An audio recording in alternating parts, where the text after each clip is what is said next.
The year is 1645. Picture this. A storm is just raging outside a cold, dark cave. This is not the end you'd expect for the greatest swordsman Japan has ever known. Not at all.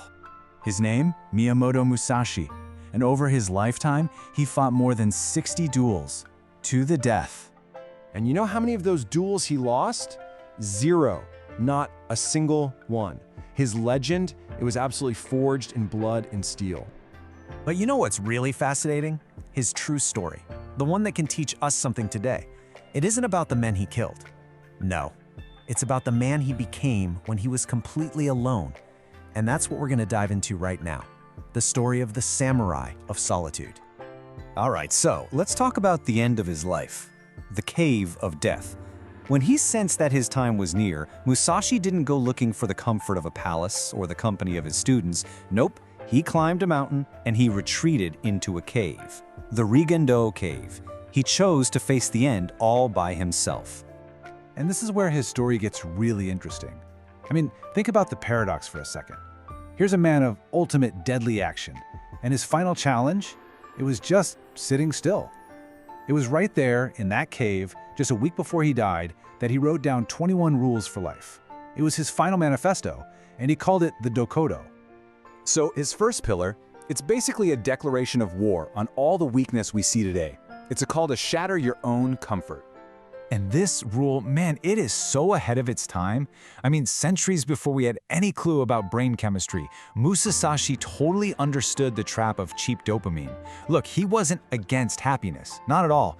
He was against chasing those empty, fleeting comforts that, in the end, just make a warrior weak. He saw something that we struggle with every single day, right? That true, lasting satisfaction, it doesn't come from consuming stuff, from endless scrolling or binging shows or buying things. It comes from discipline, from mastery. The lesson is simple. Comfort makes you weak, but hardship, when you choose it, that forges you. And this whole idea of discipline, it goes way beyond just physical comfort. He also wrote, and this one's tough, do not let yourself be guided by the feeling of lust or love. Now hold on, this isn't a command to be loveless or a robot. It's a call for emotional discipline. It means you don't let temporary feelings dictate your biggest decisions. You have to lead with logic, not just pure impulse. Okay, so once you have that foundation of discipline, it opens up the next part of his philosophy. And this is all about how a warrior deals with the world as it is. He knew you can't control the world. You can only control your reaction to it. And that, right there, is the art of acceptance. This was his very first rule in the Dokkodo. And honestly, it's probably the hardest one. Accept everything just the way it is. Let's be clear. This isn't about giving up, not even close. It's about not wasting a single drop of your energy fighting a reality you cannot change. A warrior accepts the mud, accepts the rain, accepts the enemy, because only then can he actually do something about it. And here's where things get really wild. Think about the parallel here. What Musashi is saying, it's pure Stoicism, but it's popping up thousands of miles away from ancient Rome. Isn't that incredible? You've got Musashi, the samurai, and on the other side of the world, Marcus Aurelius, the Stoic emperor, and they both land on the exact same fundamental truth. You don't control what happens to you, but you absolutely control how you respond. The Stoics actually had a name for this whole concept. They called it amor fati. It means to love your fate. And that doesn't just mean you put up with it or endure it. No, it means you embrace it. You see every single obstacle not as something blocking your path, but as part of the path itself. So this idea of acceptance, it leads directly to another one of his rules. Resentment and complaint are appropriate for neither oneself nor others. Think about it. Complaining changes absolutely nothing. Regretting the past, it's a useless burden. What he's really getting at here is radical accountability. You stop blaming the world, you stop blaming others, and you just move forward. So, when you take this intense discipline and you combine it with this radical acceptance, you arrive at the final and maybe the most powerful lesson from Musashi's life. This is the ultimate meaning behind his final work, The Way of Walking Alone. You've heard that right. The very title of his manifesto, Dokkodo, literally translates to The Way of Walking Alone. I know, in a world that is obsessed with connection, that sounds terrifying. But Musashi, well, he saw it completely differently. See, for him, there's a huge difference between loneliness and solitude.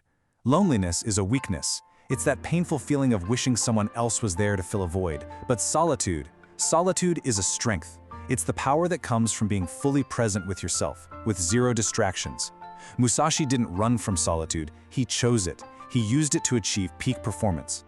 And this quote, wow, it just perfectly captures his whole idea of ultimate self-reliance. He says, respect Buddha and the gods without counting on their help.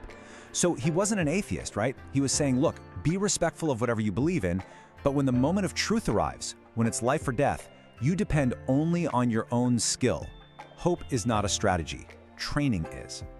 So what does it truly mean to walk alone, in his eyes? Well, it starts with this, realizing you don't need anyone else's validation to know your own worth. Your value is completely internal. It also means you don't need applause. You don't need that external approval to know you're on the right path. You just have to trust your own internal compass. In the end, there is only the path itself, just the way. As Musashi himself said, if you know the way broadly, you will see it in everything. The focus it takes to master a sword, that's the exact same focus it takes to master yourself.